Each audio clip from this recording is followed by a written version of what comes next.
Diamondbacks leading by the score of 3-1. Finley, Durazo, and Miller to face John Lieber.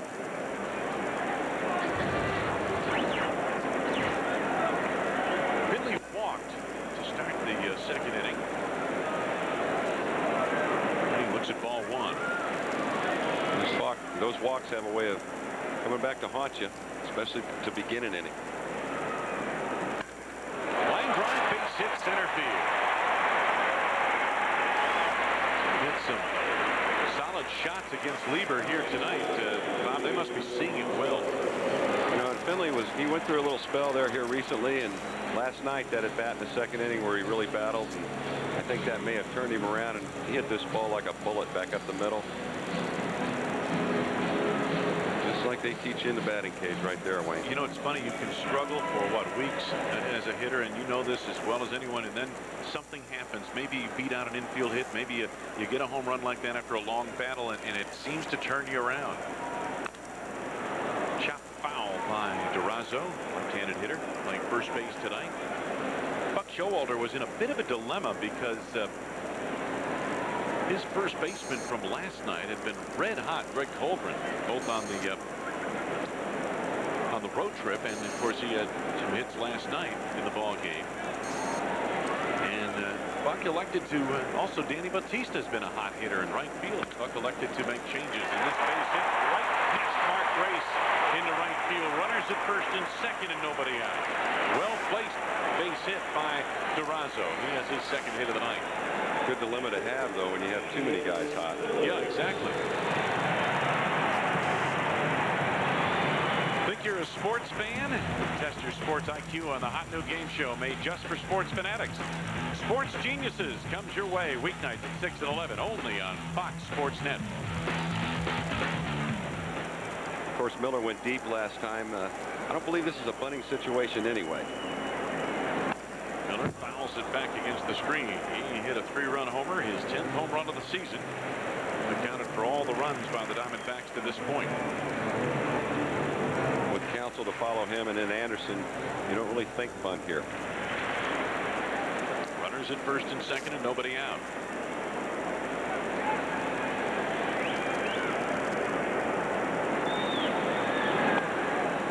Checked his swing. It's a strike anyway, and it's 2 balls and 2 strikes.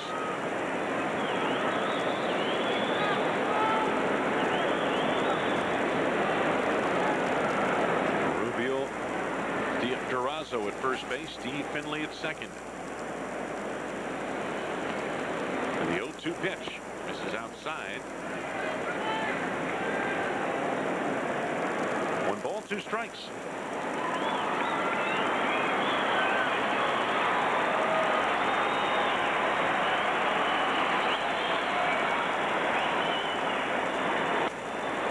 Reached for that one and chopped it foul. Count remains 1-2.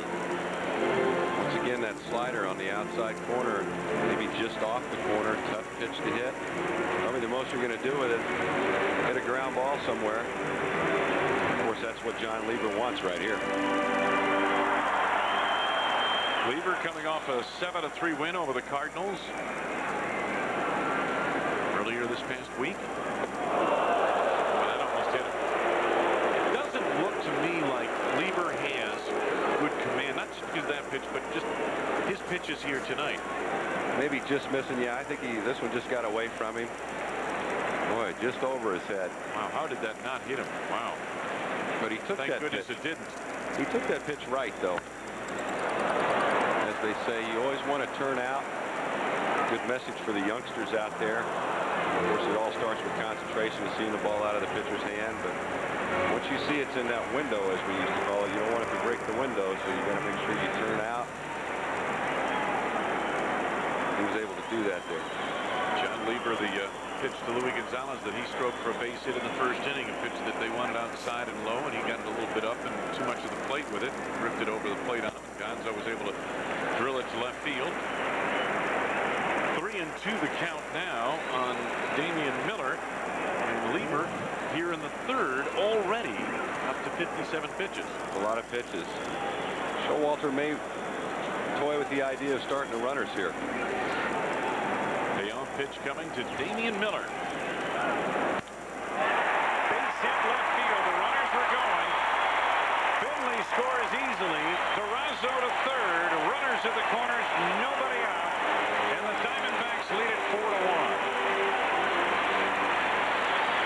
Miller with 4 RBIs in the game.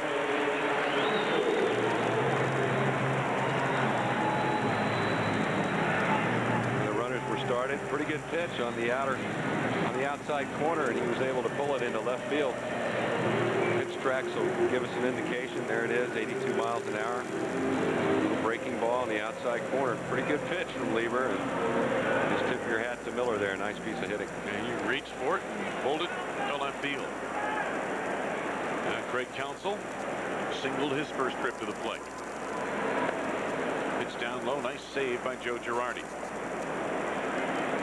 I'll tell you what, Bobby, it is just so devastating when you're a club like the Cubs at this juncture, struggling to score runs. When you're down by 2, 3 runs, even this early in the ball game, the deficit feels like a lot more, you know? It does. 2 balls, no strikes now on Counsell.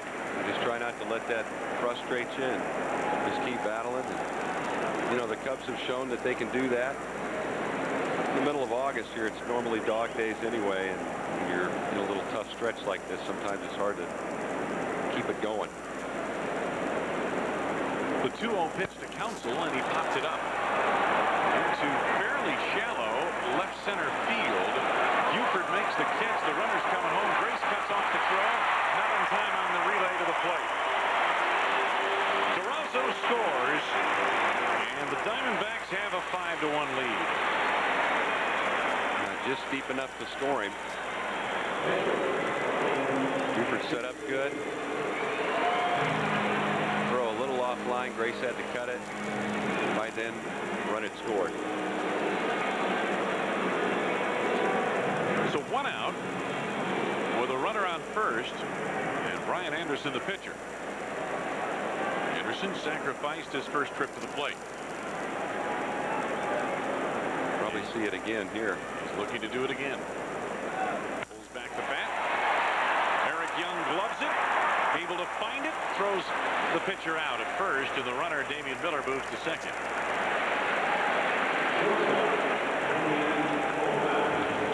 So 2 men down with the runner in scoring position. Watch this. Yeah, he's right on top of him. Pulls it back and tries to slap it through the right side. Eric Young made a nice play. Thought about second. Thought better of it. Went ahead and took the out at first. Well, that's twice in this series now we've seen a pitcher pull back the bunt attempt and swing away. Schilling did it last night. I like that play, especially when you're ahead in the ball game. You can be a little more aggressive, and you got a guy that can handle the bat. Let him go ahead and swing it. Tony Womack hit by pitches last trip to the plate. This one is hit into right field in front of Sosa. Base hit. They're waving the runner around, and Sosa's throw goes into second. Damian Miller scores, and the Diamondbacks have matched the 3 runs they scored in the second with 3 more in the third.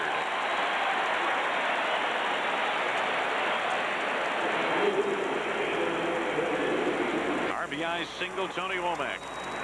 Like a fastball down. Good pitch for Womack to hit. Sammy couldn't quite get a handle on it. 87 mile an hour down in the zone. A guy like Womack, he's looking for pitches down. He really doesn't want to hit the ball in the air, and that's something that he makes a living down in that area. David DeLucci walked his last trip. He struck out in the first.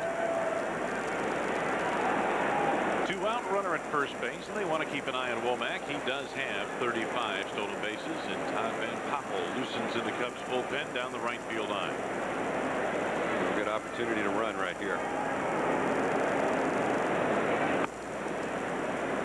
It's a strike on the outside corner. No balls and 1 strike on DeLucci. This is something you don't figure with Lieber. I mean, he has been so consistently good at going deep into ball games. As we mentioned, leads the major leagues in innings pitched.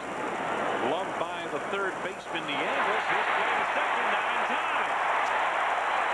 Nieves kind of stumbling to his left, really wasn't going to be in a position to right himself, apparently, to make the throw to first. Bobby had to go to the short side to second base, and good hustle by Womack. He was in there ahead of the throw. He kind of threw up off of 1 foot. Eric couldn't quite keep his foot down, and Womack had a good jump. Probably would have been there ahead of the throw had it been a good one anyway. And that's where speed pays off for you. That hustle into second base right there helps bring another hitter to the plate. That hitter is Luis Gonzalez. 1 for 2, a single in the first. They were really struggling here in the third for the Cubs. Diamondbacks already 9 hits in this game. Last night, 11 runs on 12 hits, including 3 home runs.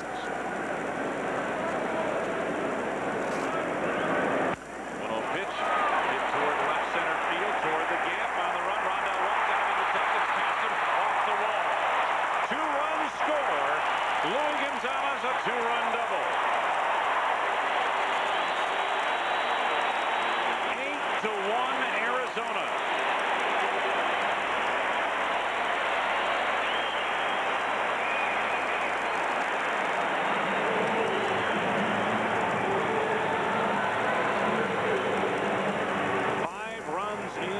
On 5 hits.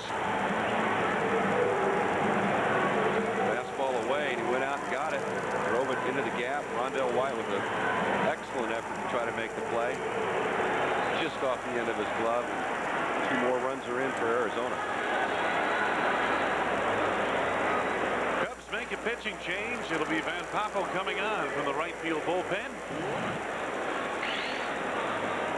And we'll give you the details on Van Poppel after these messages.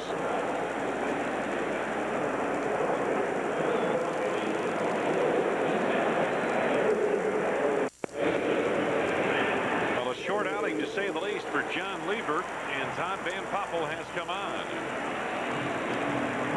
Here are the numbers on him: 2 and 3 with a couple of saves, 2.67 ERA. He has been very good out of the pen for the most part for the Cubs since his contract was purchased from Iowa back on May 12th. John Lieber, a short stint here tonight. Matter of fact, that's the shortest stint of the season. Poppel, he'll try to stop the bleeding here. It's a 9th hitter to come to the plate. It's the 2nd inning in a row that the Diamondbacks have sent 9 men to the plate. That 9th man is Matt Williams. Lined out to short to end the first, lined out to center field and the second.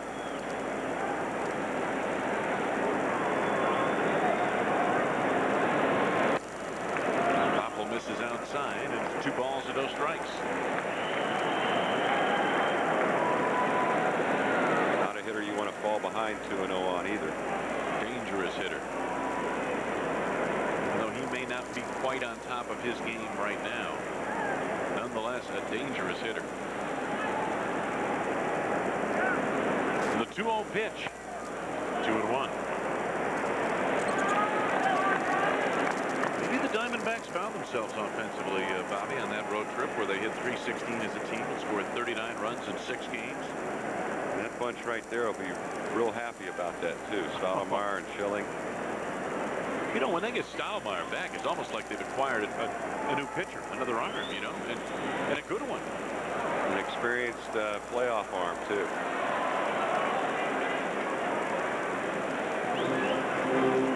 This race a long way from over, although you've got to admire the way the San Francisco Giants have been playing the game of late. They are rolling on top of that Western Division. Long way to go, though, Wayne. Yep. They've won 6 in a row, and 8 of their last 11 have the Giants. 70 and 51. Rifle to left field. White coming on, has to play it on 1 hop. Follows it, and that gives the runner Luis Gonzalez time to score. Matt Williams drives in another run, his 27th of the season.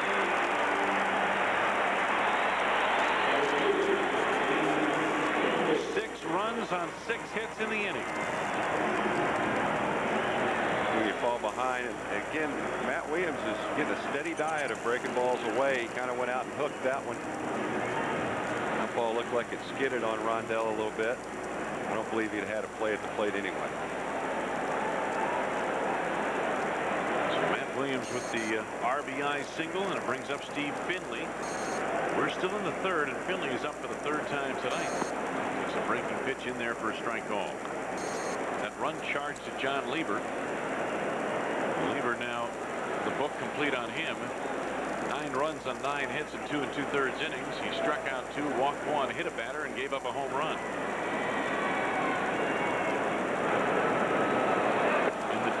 That's away from Joe Girardi. And Matt Williams moves to second base in the wild pitch. Old 59-foot curveball. A lot of spin on that ball. It's hard to block this kind of pitch for an experienced catcher like Girardi. The ball backs up and hits him off the left shoulder.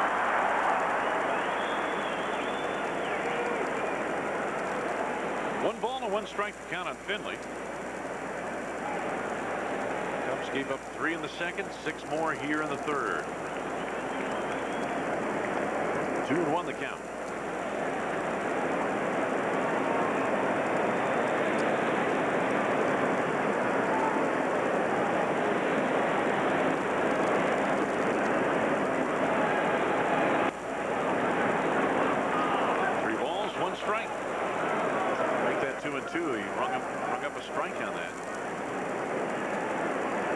Didn't agree with it. He thought it was inside, maybe down. I did too. The thing I hate about this particular umpire, Tim McClellan, is that he gives you the most nonchalant calls behind the plate. You never know what he's calling. Popped it up foul. That's out of play. Pardon me. He gives you that kind of that delayed. Yeah. You know, he does say something, so the guys down there know, but certainly the fans and those of us up here don't. Maybe he likes it like that. Those umpires are sneaky, aren't they? Paul Runge used to have kind of a delayed call, I remember years ago. 2-2 pitch. Fouled it back against the screen. But again, he would always tell you down there in the field. Right? You knew down there. Either way, sometimes we weren't real happy about it. You ever get into, you must have over the course of your long career gotten into some hot arguments with umpires? Oh, no, I didn't argue with those guys. I knew better. You didn't want to waste the breath on them, right? 2 balls and 2 strikes. Popped it up, foul, and that's out of play. Still 2-2. You know, when I think back to some of the great arguments that have taken place, the Tommy Lasordas, Earl Weavers, Billy Martins, some of those animated discussions, should we say, with umpires. You know, I always tried to kind of negotiate with them. I felt like it was an opportunity. If they made if I thought the pitch was high, I'd give them that, you know, I'm trying to lay off that pitch. I'm trying to keep the ball out of the air, get on base. See, Bobby, that's where you got into trouble. You were overthinking, you know, you were being too logical about that. I'll tell you what, sometimes you could manipulate them a little bit into, they're going to call the pitch on the outside corner at the knees like we've been seeing to Matt Williams all night. I'm okay with that, as long as you don't call the pitch up and in. I see. Give something, get something. It's a negotiation, Wayne. I guess you're right. 2 balls and 2 strikes, 2 out. Runner in scoring position, Matt Williams. And fouled back again. You know, and each umpire is different, too. You go from game to game. You've got a different guy each night. It's important that you know what kind of style he has back there. Both as a pitcher and a hitter. Not Van Poppel trying to close the door, but unfortunately the horse is already out of the barn.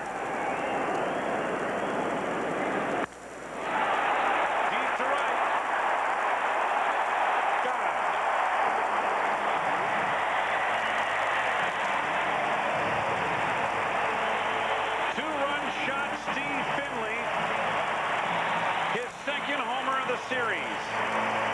Second 2-run shot of the series.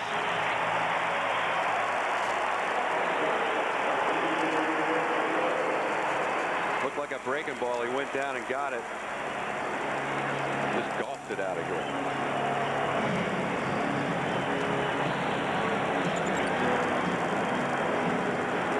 That's that left-handed hitter's dream pitch. That one down and in. Boy, Finley turned on. I think Steve Finley is going to be back. It looks like he's regaining his confidence in his stroke. Rubio Durazo. Take a look at the pitch he hit out here now. 77 miles an hour. Questech.com. Wave and a miss. You know about this .com stuff, Wayne?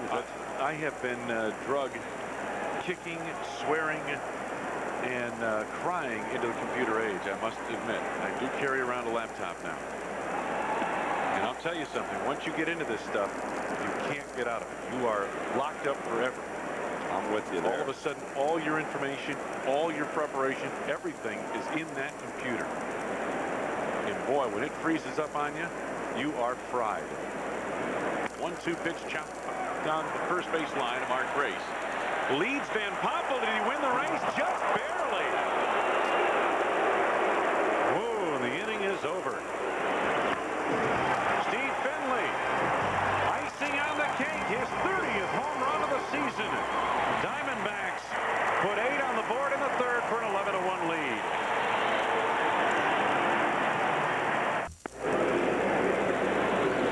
Black trivia question. Let's take a look at it tonight as we head to the 4th inning. Which American League pitcher earned his 20th victory of the season 20 years ago today?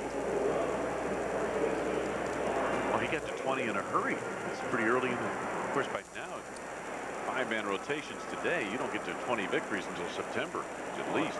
August 19th, 1980. I have to think on that one for a while. I'll give you the answer in the next half inning. The Cubs are down big, 11-1, and we've seen this score before in this series, unfortunately. Mark Grace steps up. He's 0 for 1, grounded out in the second.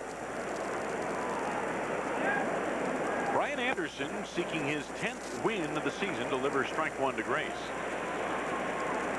Bobby, the game changes considerably, I would imagine, from the pitching standpoint. And when you're pitching with this kind of a lead, and as a hitter, you're probably looking he's not going to nibble as much on you, is he? Well, and Anderson really, you know, he tries to throw strike 1. I don't think he's going to change his game plan much. Mark's had some success off of him in the past. He's down 0-2 here. 1 ball, 2 strikes. That's a tough pitch for a left-handed hitter to lay off. That's why Mark Grace has been such a great hitter for so long. That's why he's only struck out 18 times this season. 19 now, and a wave and a miss and a nasty breaking ball. First strikeout for Anderson. That's a great equalizer there, left versus left. Just can't do much with that pitch, even if you do make contact. Mark was a little out in front. You can see the disgust on his face. Rondell White singled and scored the only run of the game for the Cubs in the second inning. We're in the top of the 4th. The 1-0 pitch to White. Flails it foul down the right field line. This is a spot where, you know, Anderson got off to a good start in the game, the first 3 innings. He doesn't really want to deviate from his plan. Just pretend like the score is 2-1. Don't really think about that 11 that's up there. 1 pitch is inside and low. Sometimes when a pitcher sits on the bench, he's going along pretty good and his team scores a lot of runs, takes a long time to play a half inning. Sometimes he'll come out and he'll have a different rhythm. Anderson looks like he's in rhythm right now. White is retired 4-3, and quickly there are 2 down for the Cubs in the 4th. You know, it's funny how those things, they bother you when, in my memory, teams that when we were losing and things were going bad, those things bothered you. Teams like Arizona, things are going well, like they are this year.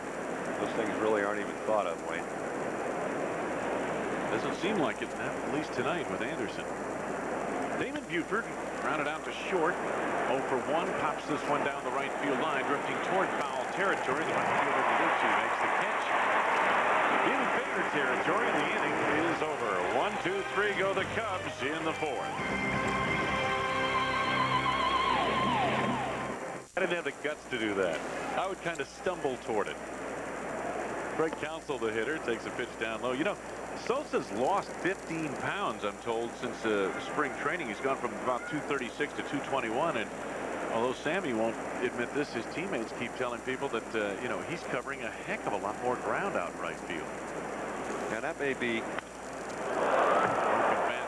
Number to first. Grace flips to Van Poppel, and there are 2 men down.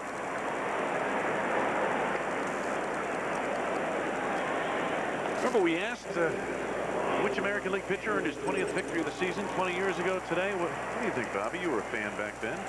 Well, I was I was in Double-A ball in Reading, Pennsylvania, getting ready to get called up to the big leagues for the first time. I recall a pitcher with Baltimore who used to get a lot of help from the bullpen, if I'm not mistaken. Earl Weaver used to get him out quickly in about the 7th inning.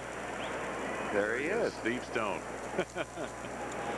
And a Cy Young winner to boot. Let me tell you something, and he's proud of that, and he should be. That's a tremendous accomplishment. Steve Stone had a great major league career. Pitch is fouled off down the left field line, out of play by Brian Anderson. And Steve Stone that season was just outstanding for the Baltimore Orioles. A fine gentleman, unless he's facing you 60 feet, a nasty breaking ball.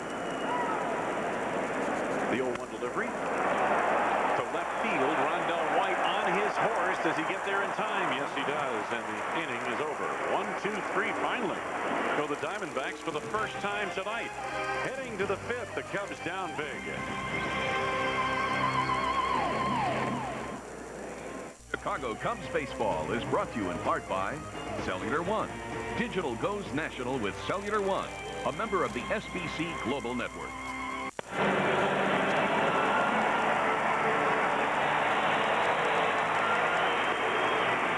11-1 Arizona. Let's take a look at the Heineken. Boy, we could use one. I'll tell you right now. Game summary. Miller has been a thorn in the side of the Cubs. 6 singles, 8 runs in that Diamondback third. Lieber's shortest outing of the season. Anderson has been solid. And of course, Joe Corneo down there running the Chiron missed one line. We scored first. That's right. Well, at least we got a couple of happy young sweethearts up here in the stands. Somebody just on the scoreboard proposed marriage to a young lady, and she accepted. You think they would have shown it if she said no? You know, I wouldn't have had the guts to, you know, have my girlfriend or fiance have us flashed up on the screen like that. I don't believe that would have been my style, but I'll bet the odds were in his favor that he knew she was going to say yes. Pretty impressive. Jose Nieves, the hitter, he singled in the second. Cubs have managed 5 hits in the ball game. Pulls this one to third, and Matt Williams, like a vacuum cleaner, one away.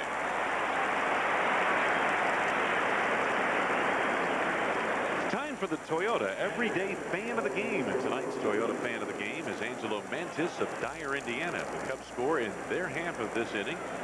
Angelo will win a Toyota Fox Sports Net prize package, including a hat, t-shirt, a pair of tickets to a future Cubs game. Good luck, Angelo. Hopefully the Cubs will score more than 1 here in this inning. 1 out, nobody on for Joe Girardi, who singled back through the middle in the second. Chops it to first. DeRazzo steps on the bag unassisted. 2 men down.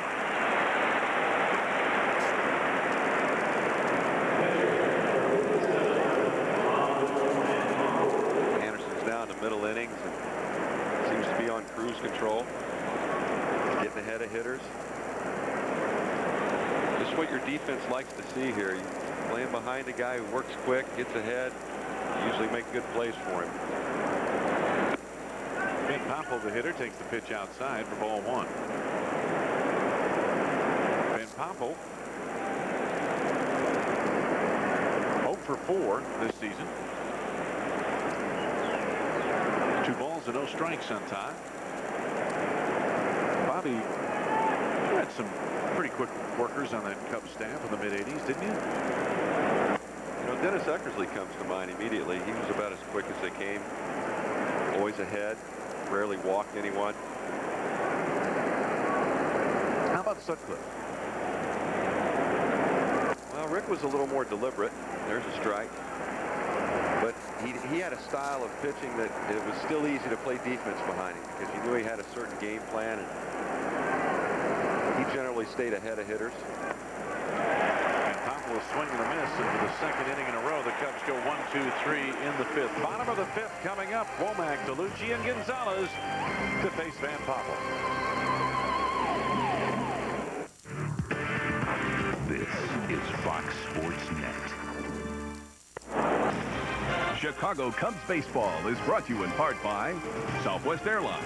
Log on for low fares at www.southwest.com, a symbol of e-freedom. And by the men and women of General Motors, whose commitment to quality brings you outstanding cars and trucks. Wayne Larrabee, Bobby Dernier back in the Valley of the Sun, Phoenix, Arizona. Beautiful sunset. It was hot today. I want to tell you something. It was so hot today, the lizards were complaining. Top of the order, Womack, DeLucia, and Gonzalez to face Todd Van Poppel. Womack here tonight has been on base twice, hit by a pitch in the second. He singled in a run in the third and scored in that inning.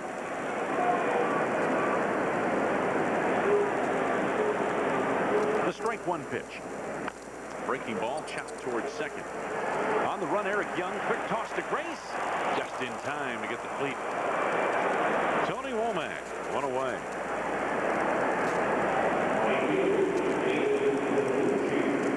Now you got to get rid of it in a hurry with Tony running. And Eli was able to do that. It's almost in that kind of what we call that pitcher's fielding practice area, where in spring training you see pitchers working on getting over and covering first base. That was in that kind of in that gray area over there. David DeLucia has been on base twice. He walked, reached on a fielder's choice, and scored. I'd like to pass along our best to James Drugas, watching the game. Big Cubs fan from Brad, the camera guy. Soon James knows who that is. Backhanded nicely by Nieves, and the throw to Grace in time to retire DeLucia. 2 men down. Fine play at third.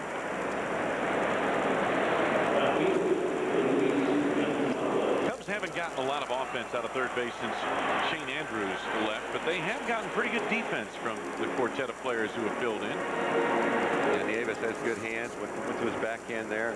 Good balance. Nice throw to Grace for the out. 2 out, nobody on for Luis Gonzalez. Singled in the first. He doubled in the third. He scored a run, and he's 2 for 3.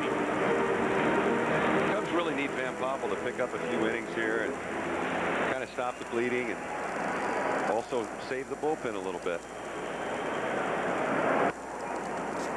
There's a strike called on the inside corner. See, Baylor's already let him hit once. Bullpen had to come up with 5 innings of work last night. 3 from Kyle Farnsworth, 2 more from Steve Raines. So you're right. Van Poppel's job is to eat up some innings here. Give his mates a break. That one pulled foul, and Gonzo down to the count. 1 ball, 2 strikes. With a day game tomorrow, and of course Randy Johnson looming. Yes. Looming is a pretty apt term. Tell you what, you can see his shadow coming, can't you? 1-2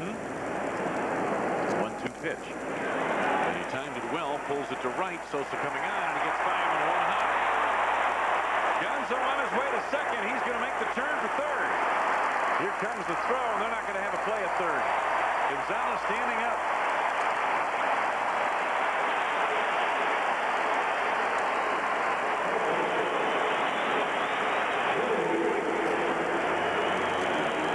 They score that at triple.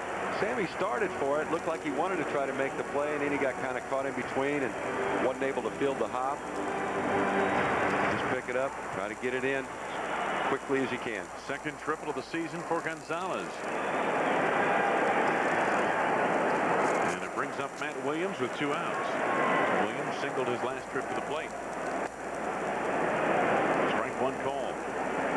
Sometimes a ball will carry a little bit more than you first think, and it'll catch you just a little bit in between, and that's what happened to Sammy right there. Sammy never touched it, so they ruled it a triple. The 0-1 delivery. 1 ball, 1 strike. You know, I can't help but think of an old teammate. Whenever I see Matt Williams, I think of Keith Moreland. Similar kind of gritty type player. Solid right-handed hitter, could hit both right-handed and left-handed pitching well. The 1-1 delivery. It's in there for a strike, and it's 1-2. Moreland played what, right field for you guys in '84? He played right. He was kind of a man of many gloves. He'd have catching equipment, right. Third base glove. He could play some first base. He could do a little bit of everything. Former Longhorn national champion. The 1-2 pitch.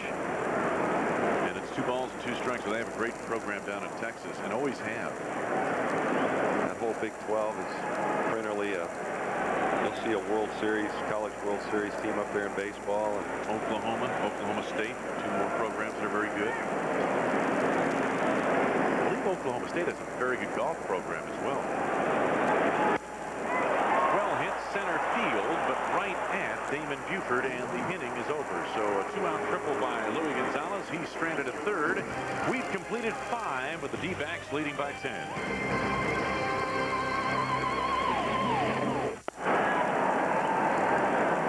Young leads it away for the Cubs here in the top of the 6th inning. He got jammed on that pitch and flails it foul. No balls and 1 strike. Eric 0 for 2 tonight. Fly to center in the 3rd. Young, Gutierrez, and Sosa top of the order for the Cubs.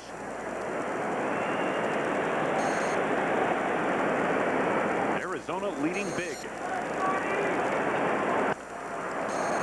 1 hop to the shortstop, Tony Womack. Nice dig out of the dirt by Durazo, and Eric Young is retired.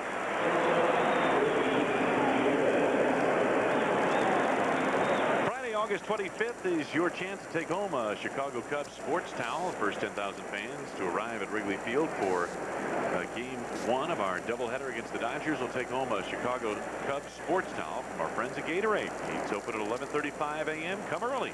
It's the Chicago Cubs sports towel day on Friday, August 25th.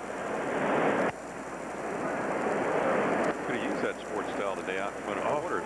Man, I want to tell you something. I was just looking at a book at a little sidewalk sale. It's about 110 degrees. And folks, let me tell you something. Even though it's dry heat, when it's 110, that makes up for a lot of humidity. You know what I mean? It's hot. 2 balls and no strikes. I'll tell you what, it's so hot down here, you've got to put suntan lotion on just to look out the window of your hotel room. That's hot. Boy, a great idea, too, here at the stadium with this air conditioning. 2 balls and 2 strikes now on Gutierrez. Well, I think what's a great idea in this ballpark is, and it really does fit, is that pool out in right center field. I mean, you couldn't have anything more appropriate in this area down here. Fouled off and out of play by Gutierrez. There's some great golf courses down here, and you know the thing we noticed, and we talked about this a little bit last night with some people, was that when you fly in now to Phoenix, and especially the late afternoon, you see a lot of haze, and it's not just because there are so many people here. There's a lot of traffic and cars, and there's certainly pollution, but there's also a lot more humidity here because there's so much more green here than there was 25, 30 years ago. Payoff pitch on its way, and that's back up the middle for a base hit. Ricky Gutierrez, his 3rd hit of the night. One of the rare times tonight that Anderson's gone to a full count. Gutierrez was able to take advantage, line a fastball through the middle, like it was a little up and out over the plate. Put a good swing on it. Well, the Cubs have 6 hits, and Gutierrez has half of them. Take a look at the pitch tracks. See 87 up and out over the plate. A lot of big league hitters feast on that type of pitch. Sammy Sosa 0 for 2. Takes a strike. As opposed to that one, you saw it was down and away in that zone that's difficult for most right-handed hitters. Starts him out 0-1. Anderson pitches from the 3rd base side of the rubber. This is inside with that pitch, and it's 1-1. We talked about that earlier and how he would establish that fastball when he's ahead in the count versus when he's behind in the count. And right there, he came in off the plate to Sammy. The 1-1 pitch. 1 ball, 2 strikes. Looks like he tied him up on that one. A little slider down and in. I would think with a guy like Anderson, you got to be concerned. You know, you're not worried about being overpowered by his fastball, but on a normal fastball count, as we talked earlier, as a hitter, you can't just sit on a fastball. You got to be thinking maybe change up, maybe breaking pitch, that type of thing. You almost have to think backwards, as they say. Takes the pitch up high and tight. And of course, then you run into risk, you know, and that goes back to the guess hitting. Sometimes you guess right, sometimes you guess wrong. Let me ask you, as a hitter, were you a guess hitter? Did you try to scout a pitcher ahead of time, figure out what he's going to throw in a certain count? Now, I remember Mike Schmidt telling me that I was a guess hitter. Okay. I imagine, from what I can tell, you don't agree with that. We had a discussion one time, and of course Mike was pretty analytical and loved to talk about hitting. And I remember after a discussion, he said, well, you're a guess hitter. So I think I'll agree with him to a certain respect. But at other times, I just saw the ball and hit the ball, as they say. And I think it was more fun to guess, though. 2-2 to Sosa. Oh, he got a pitch where he could handle it, and this one is gone. Number 41 for Sammy Sosa, two-run shot.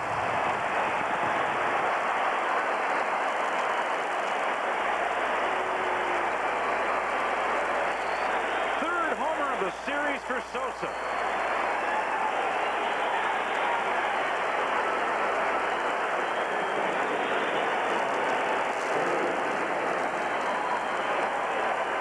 Sammy got all of this one.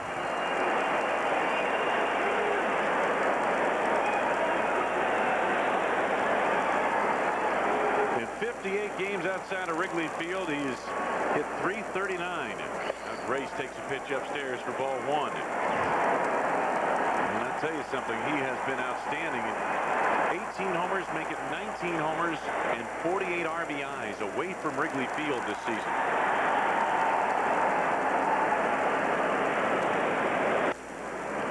Pulls it to second base. Counsell up with it. And there are two men down. Another. Take a look at the Nampa home run replay. Fastball, and he got it up. Boy, Sammy, you can see he comes springing out of there, and that's a dead giveaway. That more the spring, more the distance. That thing almost got to our friends up there in that Friday's restaurant down the left field line. Sammy a little cooling off there.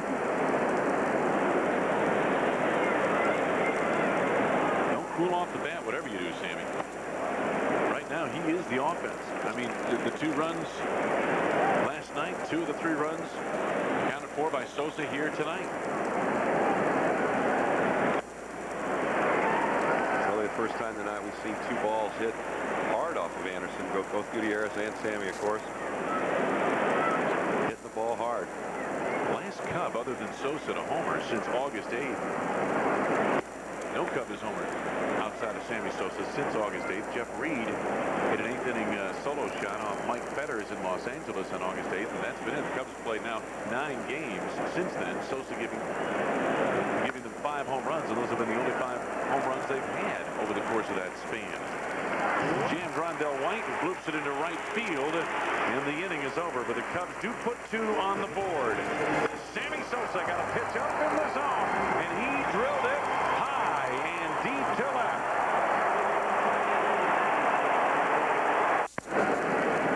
Back in Arizona, I'll tell you something, Bob, we're only a touchdown and a 2-point conversion away from getting this thing tied up.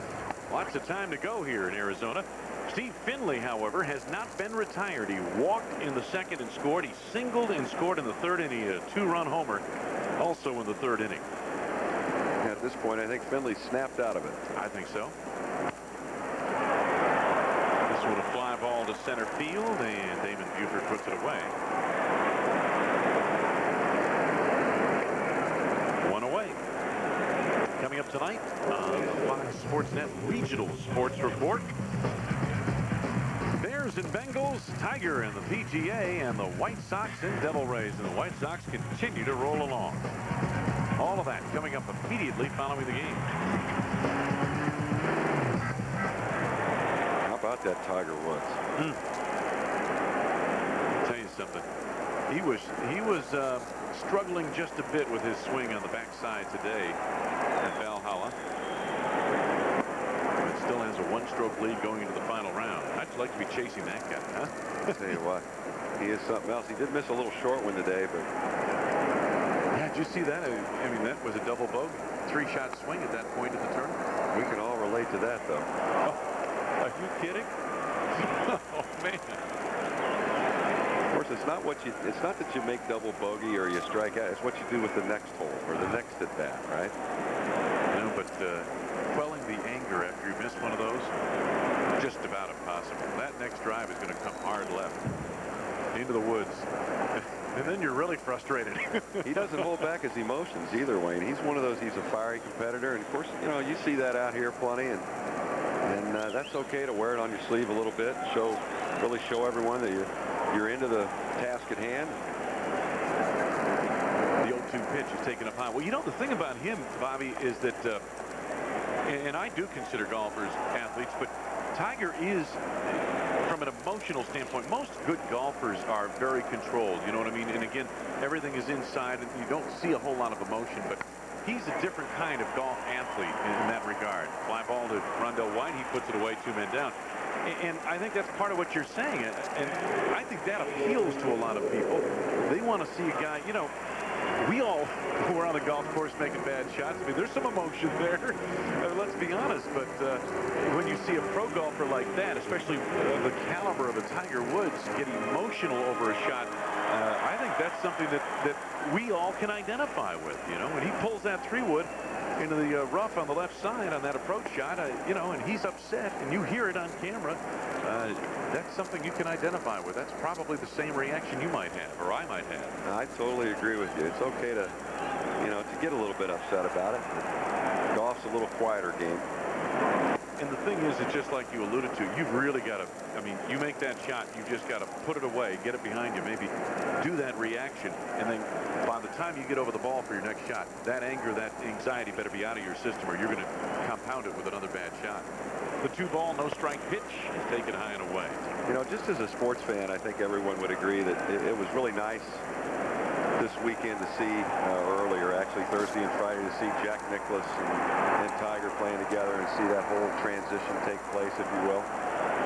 It really, and I know it sounds kind of syrupy, but it was kind of like a passing of the baton from one great player to another. Ball 4, 2-out walk to Damian Miller. You know, those little moments in sports, whether it's in baseball or football or golf in this case, you know, it kind of chronicles America and history, and we can all reflect on those times when we were at a particular ballpark or a particular event. It's something to reflect back and sort of, you know, just chronicle your life. Baseball's not unlike that either. Craig Counsell, the hitter. He is 1 for 2 with a sacrifice fly and a single, and he pulls this one foul off of Todd Van Poppel, who's basically doing his job, working his 3rd full inning. Came on in the 3rd.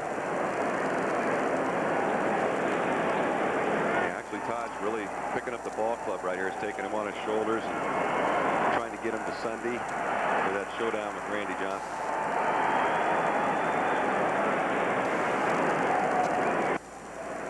Daniel Garibay will pitch for the Cubs tomorrow against Randy Johnson. No balls and 2 strikes the count. What do they call that? Daniel versus Goliath? That was Doc Baylor's line yesterday. Pretty good line. Not bad. That's foul. Still 0-2. Look at this guy. I mean, that takes courage. He's got a bandage hand. He's got a bad hand. He still went for that foul ball. That may be the result of going after a previous foul ball. It could be. He's having fun tonight, though. Here comes the wave. Yep. No, and it's 11-3.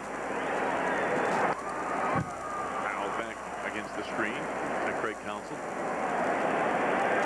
A lot of Cub fans in this ballpark this weekend, and we talked about it last night, but it has to do with spring training, and the Cubs, one of the most passionately followed teams down here. They've been getting the games through here on cable long before the Diamondbacks were even a gleam in Jerry Colangelo's eye.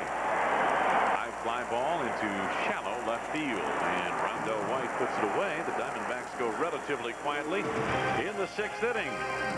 7th coming up.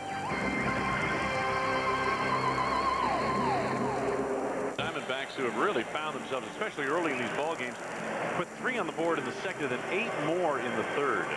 Yeah, it's not what the Cubs had in mind here this weekend, but you know, we'll see how it plays out tomorrow. 11-3 tonight. You just kind of have to take your lumps and move on to tomorrow. And you hope you move on successfully the next day. Let's take a look at a Damon Buford leading off this inning for the Chicago Cubs. Buford, Nieves, and Girardi. Fastball outside from Brian Anderson. Buford over 2 tonight.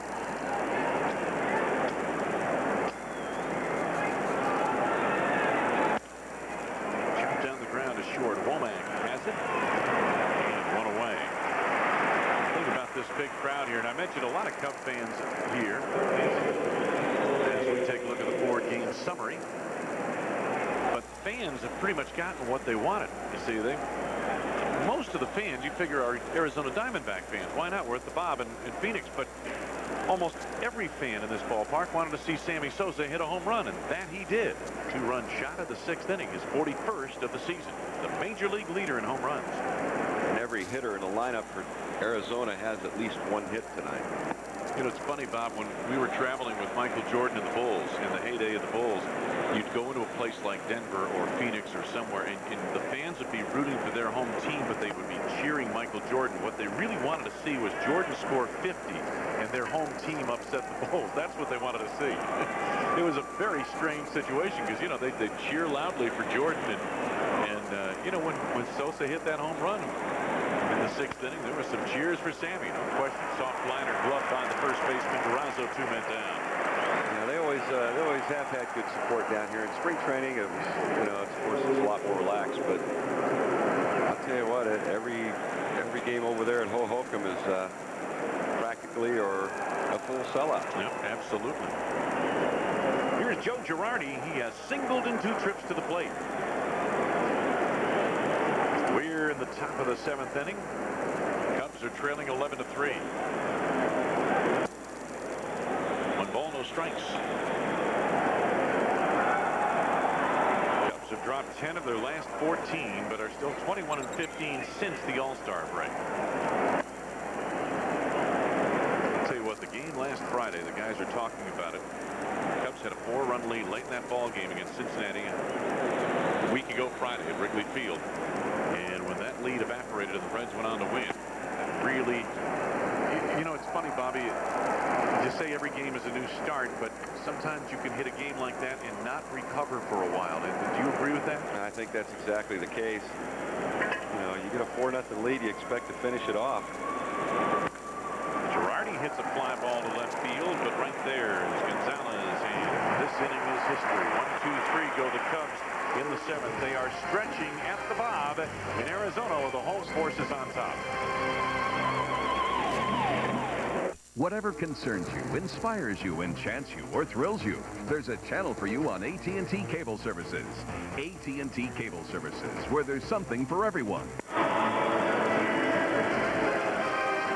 Wayne Larrivee, Bobby Dernier back at the Bob. Coming up, our next game on Fox Sports Net Chicago. Cubs and Astros, Monday, 6:30 from Enron Field in downtown Houston, Texas. Whatever you do when you go to Texas, don't take a deep breath. Now, speaking of hot,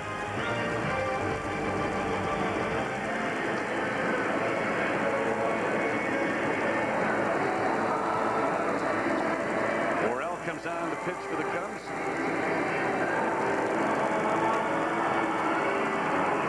Here's a look at his log thus far. Good ERA right there. He and Van Poppel, when they came on earlier this season, helped to at least stabilize some things in a shaky, to say the least, Cubs bullpen. But Tim Worrell comes on to pitch in place of Todd Van Poppel. Gary Matthews Jr. moves into center field. The old Sarge, his son, former left fielder with the Cubs, former teammate of mine, both in Philly and Chicago. And Gary Matthews Jr. just learning how to hit major league level. And it's tough because, you know, he doesn't get many at-bats on a consistent basis. That's hard for a young player. You know, you make a good point too, Wayne. It is truly a learning process. It's not something you do overnight. You know, as long as Gary works real hard out there on his defense, he'll learn to hit. It's just a matter of time. Well, here's a player you're familiar with, Jason Conti, pinch hitting for the pitcher Brian Anderson. Yeah, good-looking young player here. Jason's tremendous speed. Also an outstanding arm. First pitch from Morrell is in there for a strike call. There's Springer up in the bullpen. Russ Springer, right-hander for the Diamondbacks. He will come on. If it's anything like last night, you're going to see a spring training type scorecard by the time this one is over. 1 ball, 1 strike. Managers will be making numerous changes as we go along. You see, there are already some blotches on that Cubs side. The 1-1 pitch. 1 ball, 2 strikes. Good changeup from Morrell right there on the outer half. Ran away. Jason Fand is a pinch hitter last night. August 3rd, he recorded his first career 3-hit game against the Braves. And 2 runs batted into that game.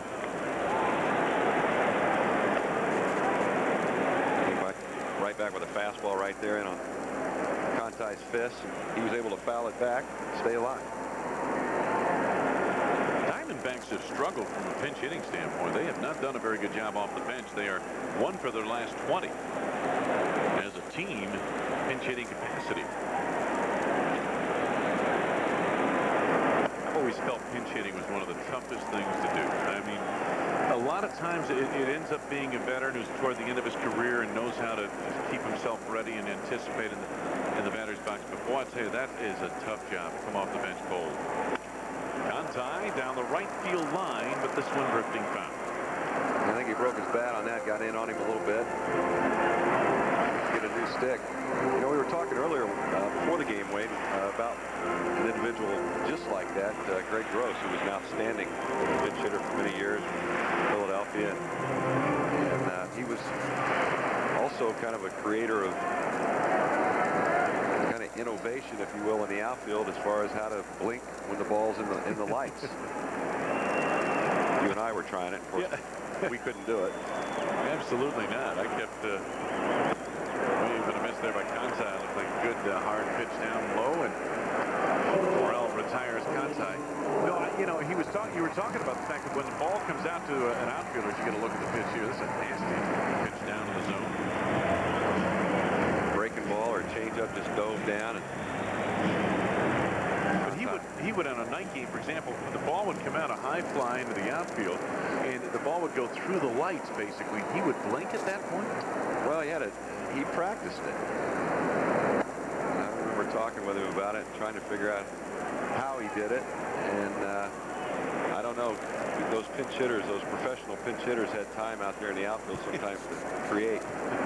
He had too much time on his hands. Joe Girardi had the mask knocked off his face there. I'll tell you what an outstanding hitter Greg was, though. He was just a prototypical left-handed pitch hitter. It didn't matter if it was Nolan Ryan or Jeff Reardon or whoever it might be. He always gave you quality at bat. 2 balls and 2 strikes on Tony Womack. We're in the bottom of the 7th inning. Arizona leading by 8.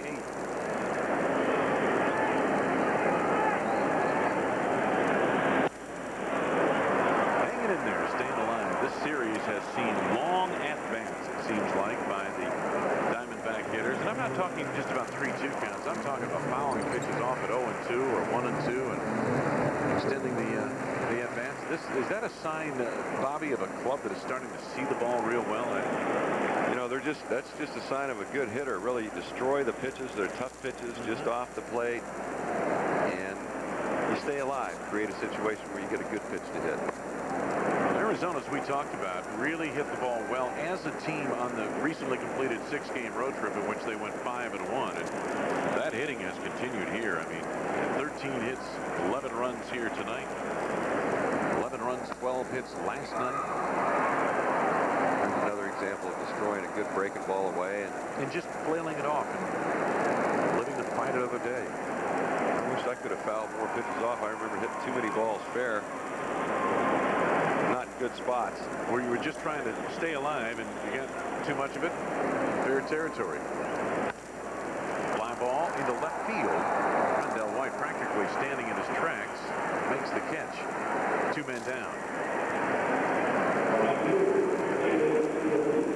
You look at it over the last week or so, the Cubs bullpen has been pretty solid of late. And again, they went 5 innings last night. Gave up 2 runs one of which was earned. For the last 6 ball games, Cubs bullpen has allowed 3 earned runs in 20 and a third innings pitched.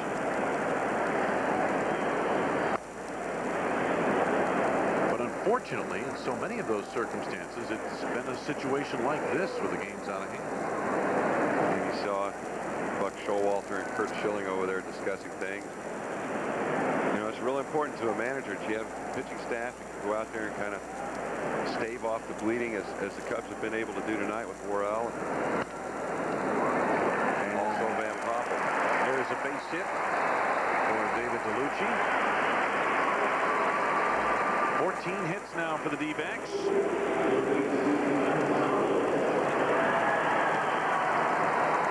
A 2-out single by DeLucci gets Luis Gonzalez to the plate.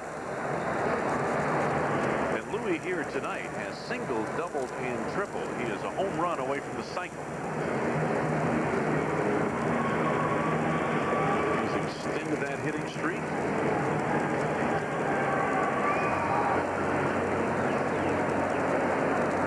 12-game hitting streak now for Gonzo. Yeah, you can see where Luis stands. Of course, that back line's gone now, so he can kind of manipulate the system. Some umpires will get really ticky-tacky about that line, and if you're standing on it, they'll ask you to move up a little bit, right? And he's been standing on it all night, and is part of the reason why it's been rubbed out there. But the home plate umpire, Tim McClellan, did not see any reason to ask him to step up in the box. He had kind of a funny swing at that last pitch up and in. Chop foul on the first base side. Earlier tonight in the second inning, Gonzalez at the plate, bases loaded. This is pitch right here. The delivery of the game. Webvan.com. One of those pitches, Louis just almost tipped his cap.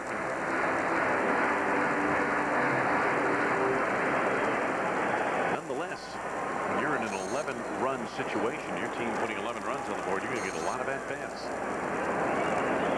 He's got a shot at the cycle tonight. The 0-2 pitch with 2 outs is fouled back against the screen. You see how he points that back foot? It's just almost pointed directly at the pitcher, and then as the pitch is being delivered, he makes that little adjustment, redirects it back parallel, and then goes ahead and executes the swing and the pivot. So see, it starts out almost directly at the pitcher. Now, what does this give him?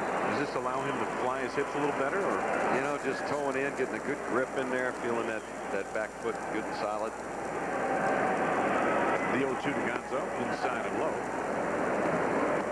You know, it's his unique style, as most of us were. Take a look at this on the last pitch. Watch the footwork now. Pitch coming inside now. 1 ball, 2 strikes. Chop to the right side. EY in the outfield grass. Side is retired. We're heading to the 8th inning. No runs, a base hit, no errors, and they leave a man. Cubs still trail 11-3.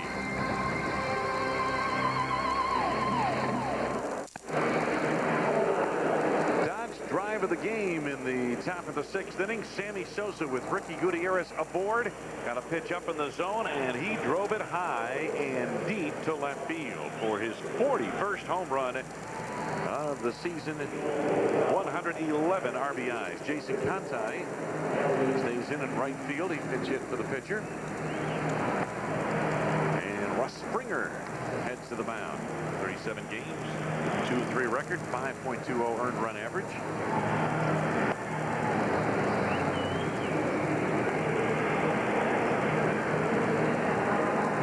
Russ gave up a game-tying homer to Doug Glanville and opened the 7th inning on Monday night in Philadelphia. It was his 2nd blown save of the year, first since April 8th. He's been scored upon in just 3 of his last 8 appearances, allowing only 3 runs over 11 innings.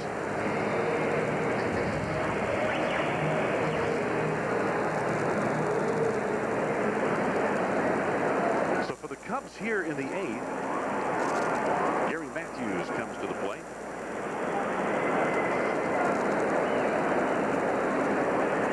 And Gary was recalled back on June the 2nd from AAA, Iowa.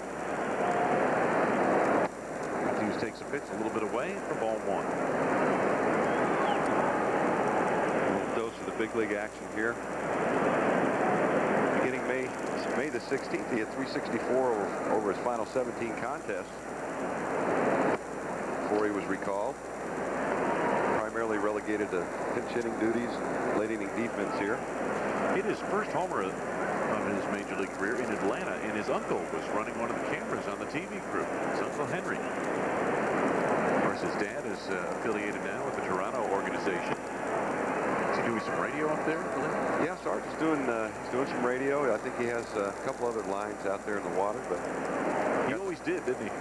Yeah, I got to talk to him a little bit the other day, and it had been some time. It was very refreshing. Good to talk with him. He's one of the good people in this game. Swing and a miss, and there he is, even in the count of 2 balls and 2 strikes. I always thought Sarge would be a natural to get into broadcasting baseball in one form or another. Good personality, bright man. 2 balls, 2 strikes, and it's 3-2. Obviously knows the game. He's captain of the '84 Cubs. One thing Gary Jr.'s got going, and being a switch hitter gives you a nice edge. Reach that right versus left, left versus right. Reach for that one, lifts it down the left field line. Is it playable? Yes, it is. In fair territory, Gonzalez puts it away, 1 down. Well, you mentioned personality, and certainly Sarge had that. Another thing that he was in charge of was making sure that he had some music going in the clubhouse. Now wait a minute. Was it salsa music? You know, he got me really excited about jazz. Jazz. Wow. I was kind of a rock and roller from the mid-'70s. Kind of converted me into half jazz, half rock and roll. Yeah, I got to give him credit for that. To this day, I still remain the same in that respect. I'll tell you what, some of the best rock and roll music ever done was back in the early 70s, late 60s, early 70s, you know. Around that era you're talking about. I would certainly agree with that. Rolling Stones were in their heyday at that point in time. You could understand the words, Wayne. That's what I recall. The Who. Gary. Bob, we're dating ourselves here now. This is not good. I know. But that's okay. You know what? Some of those bands are still alive. Marshall Tucker Band was there. And performing. Sure. A little crossover there. Leonard Skinner. Remember Rick Derringer on that one hit, Rock and Roll Hoochie Coo? Who could forget that? It's got to be on your top 10 list somewhere. There's Dad out at the ballpark. It's always good to see the kids out, enjoying the game, eating a little bit of food. Usually eating a lot of food. Ball 4, and Eric Young is aboard.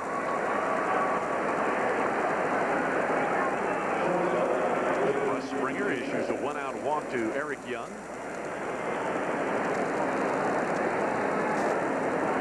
Something about ballparks and food. Going to the concession stand between almost every inning. Well, I've learned early on up here in the booth, you guys don't starve, that's for sure. No, we thank goodness we have friends that send this stuff up here. Ricky Gutierrez, the hitter. There's a strike. Ricky here tonight is 3 for 3, working on a perfect night. Pardon me, Ricky's had a great night tonight, especially in a game like this. It's really hard to keep your concentration. Fly ball into right field. Jason Conti is there, and for the first time tonight, Gutierrez is retired, 2 men down. We're in the top of the 8th inning. Billy Williams chatting it over with Eric Young. 2 men down, and Sammy Sosa comes to the plate again. 2 images of Sosa from this ball game tonight. Drilling the home run to left field, and also a flat-out diving grab of a fly ball in right. The score was 11-1. I don't think Sammy really keeps track of the score. He just plays the game as hard as he can, every inning, every day. Yeah, you really hit it on the head there. Sammy does truly enjoy playing, and you can see it in his mannerisms, how he goes about his job. He's easily excited. 1 ball, no strikes to Sosa.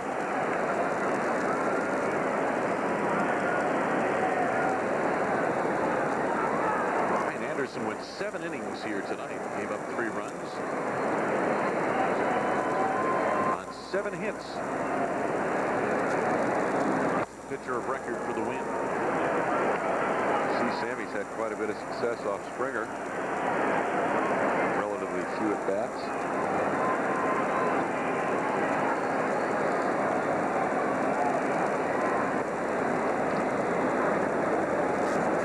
Sammy stands off the plate.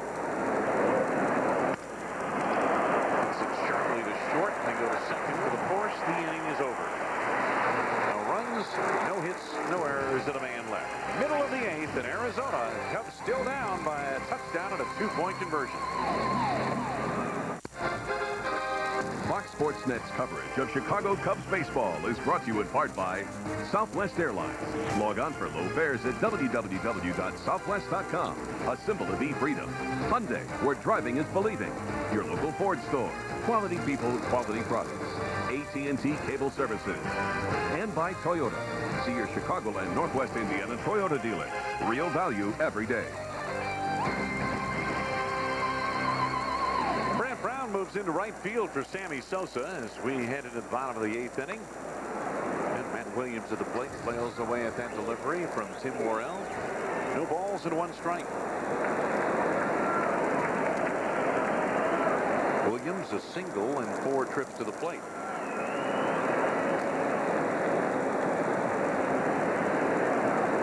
Same 2 teams wrap up this series tomorrow. Randy Johnson against Daniel Garavant.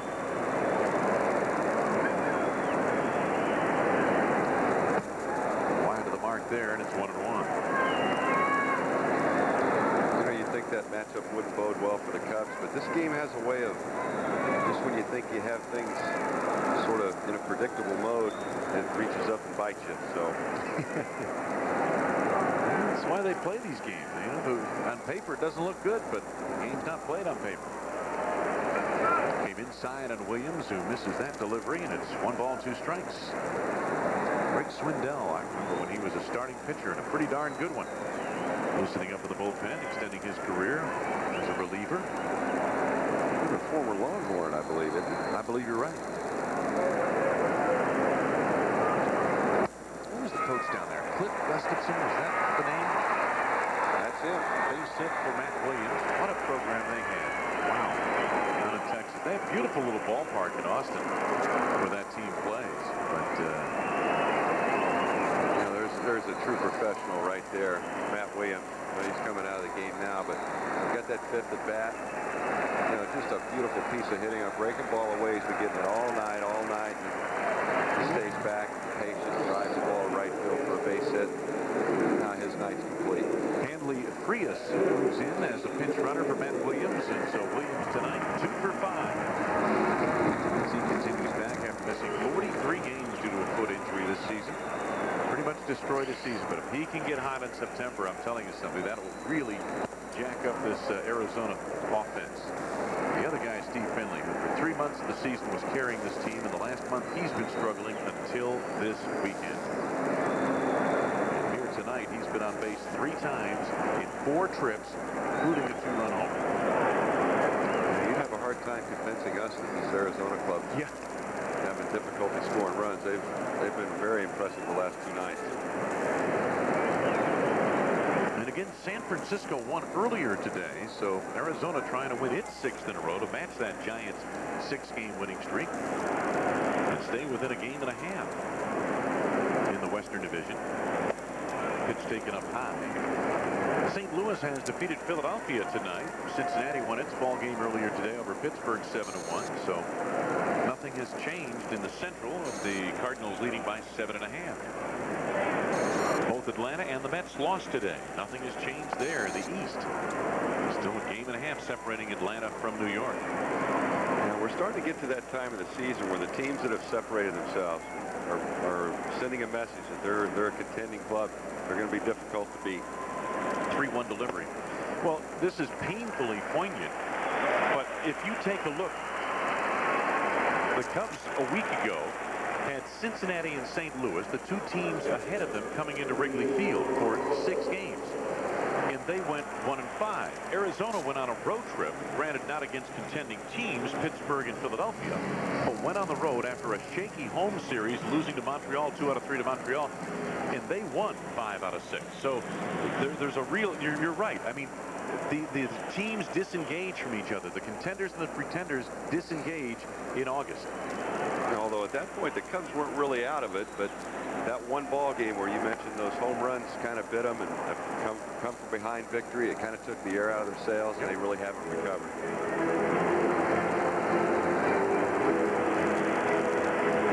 Rubio Durazo, the first baseman, the hitter. He has 2 hits tonight, 2 for 4.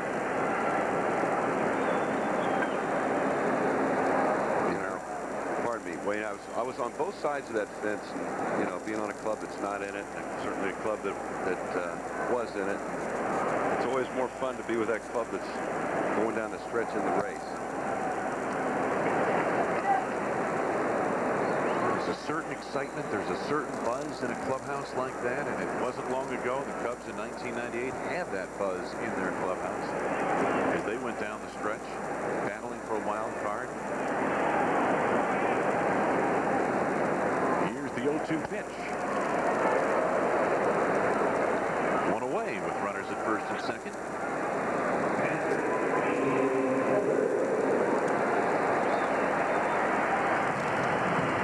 Fastball he just couldn't catch up with right there. Worrell just blew it right by him. You know, the team that has surprised me in Major League Baseball is Seattle. As you get a look at the pitch tracks, 88 miles an hour, that ball tailing away from them. Seattle, a team that everybody wrote off when Ken Griffey Jr. engineered that trade to Cincinnati. And yet look where they are today. I mean, 2 weeks ago, they were the best team in the American League. And I don't mean by record. I'm talking about by going through New York and Chicago and just blowing the Yankees and White Sox away. They've stumbled a little bit recently, but nonetheless still have a 3-game lead over Oakland. They seem to be in control of that division. And of course, there's a long, you know, there's 6 weeks plus to go, and these teams are, you know, they're shaping up for a dandy race down the stretch. We don't even know who's going to be in the wild card position at this point, or a division winner. You really can't call one at this point. So that bodes well for baseball, though, to keep the races fun to watch in September. Teams like the Cubs will just have to probably take the spoiler's role. While at the same time finding out maybe about some young players that might make it up on the September call-up list. And one of those players is Corey Patterson. Now, will he come up here to the Cubs, or will he be selected for the Olympic team? And that's an interesting situation. It's maybe a once-in-a-lifetime opportunity for a young man to go to Sydney, Australia, and play for his country. 3-1 delivery. Hit in the air to left field, and Rondell White tracks it down, 2-man down. That'd be a tough decision. If you're at a crossroads there, you know, you want to get to the big leagues. That's what you're working, striving toward. Then you get an opportunity like the Olympics, and well, I wouldn't want to have to make that decision. That'd be a tough one. And they're really, the Olympic team, they're having trouble putting that thing together. In that, they're having trouble getting the quality people that they need to get. I mean, a lot of those kids that they would love to have on that Olympic team are going to be called up in September and are going to be gainfully employed on the major league level for a month or so. And you're right, it becomes a decision type process for not only the player but the club as well.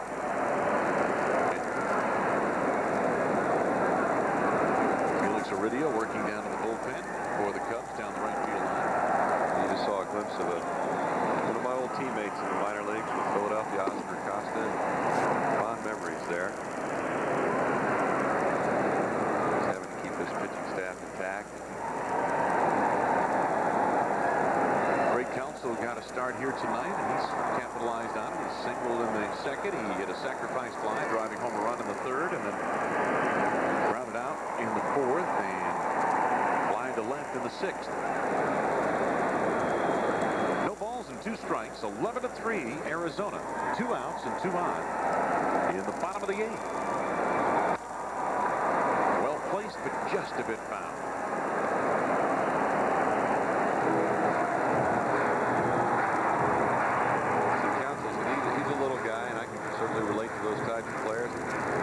One thing that hopefully gives him an advantage as a hitter, and keeps his hands up and well above the strike zone, so he can really think down through the ball and try to hit the ball on the line, hit ground balls, try to keep the ball out of the air.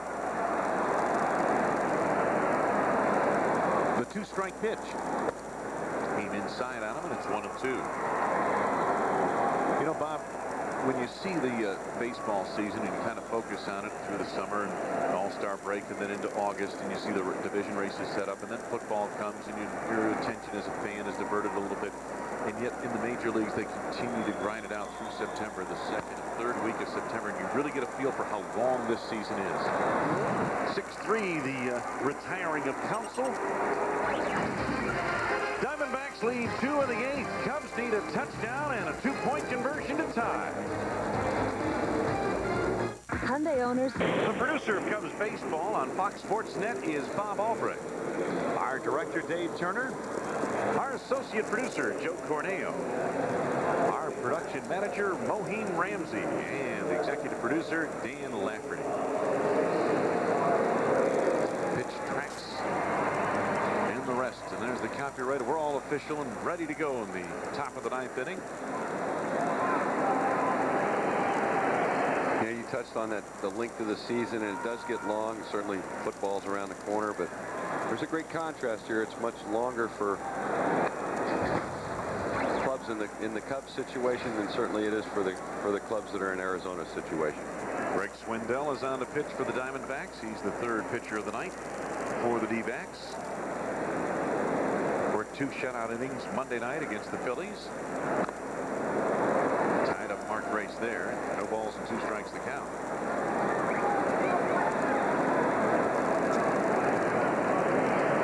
See Mark choke up here a little bit with 2 strikes, make a little adjustment off a tough left-hander, try to put the ball in play somewhere.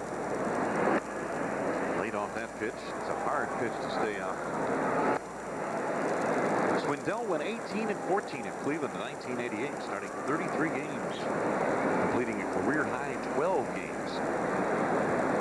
Kurt Schilling completed his 7th game of the season last night. Fly ball to left field, and Gonzalez retires his good friend Mark Grace. 1 away.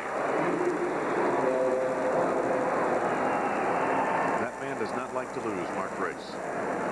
No, he hasn't had a Mark Grace kind of night either. He's a little, I think, a little bit disturbed with himself. Just kind of wanting to move on to Sunday at this point. Gracie 0 for 4, and here comes Rondell White.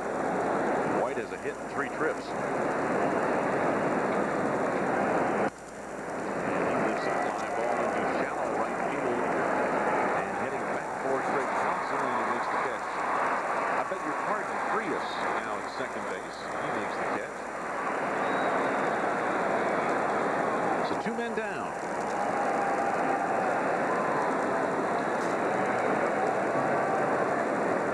Chad Myers will get an opportunity to pinch hit for the Cubs here.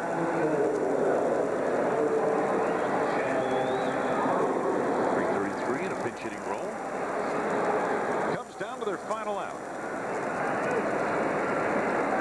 The series concludes here tomorrow afternoon. Then it's on to Houston. That's a team that went from first to worst in a hurry, didn't it? Man. Yeah, that could be an interesting series for the Cubs going to Houston. 2 clubs trying to really fight to save face and finish the year strong. Bobby, as a player, are you thinking individual goals here at this stage of the game when you're in a situation like this? Yeah, I don't really think most players don't think that way at all. I think you're always out there thinking in a team manner. It's kind of like a pitcher like Anderson earlier tonight. You know, the score got a little out of hand, but he stuck with the same game plan, and that's generally what's going to work for you. So as a player now, I believe you really go out there thinking team baseball and do the best you can to help the club win. Cubs down to their final strike. Swindell to Myers, and that is it. 1, 2, 3 go the Cubs in the 9th. Brian Anderson picks up his 10th win of the season. John Lieber, his shortest outing of the season, suffers the loss. Louis Gonzalez was 1 home run away from hitting for the cycle tonight, the former Chicago Cub. Damian Miller is our Hyundai Player of the Game. This 3-run shot of the second inning propelled the Diamondbacks into the lead 3-1 at that point. They added 8 more in the third and go on to the victory over the Chicago Cubs. For the second night in a row, they put 11 runs on the board. Tonight, 15 hits. They had 12 the other night, last night. The Cubs just 3 runs on 7 hits, and again, scoring a very difficult thing these days for the Cubs. There's no question about that. Sammy Sosa accounting for 2 of the 3 runs with his 41st home run of the season. For Bobby Dernier, Wayne Larrabee saying so long from Bank One Ballpark in Phoenix, Arizona. The final score, the Diamondbacks 11, the Cubs 3. Stay tuned. The Regional Sports Report is next.